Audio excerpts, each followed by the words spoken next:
Hi, in front of me is Xiaomi Redmi 9C, and today I would like to show you how you can change keyboard theme on this device.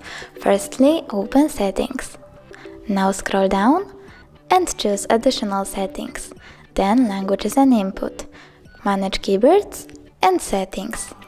Over here, go into Theme. Tap Show More to see all available options. Then you can pick a color and apply it, or download one of the images and apply it as well.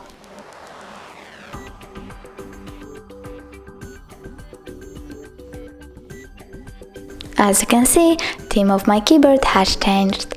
Thanks so much for watching. If you enjoyed this video, don't forget to leave a like, comment and subscribe. Bye!